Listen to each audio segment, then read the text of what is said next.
நாம் மிக தெளிவாக நமக்கு வழங்கப்பட்டிருக்கின்றது. இறைவனின் 8 குணங்கள்.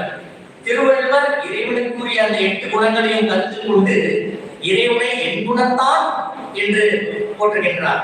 கடவுள் வாழ்வில் 9வது குறளில் கோளில் பொறியில் குணமிலவே என் குணத்தான் தாளை வணங்கா தலை என்று குறிப்பிடுகின்றார். அந்த குறளில் 8 வகை குணங்கள்.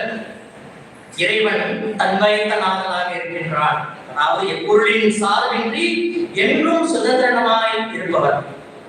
இறைவன் தூய உடம்பினனாக இருக்கின்றார்.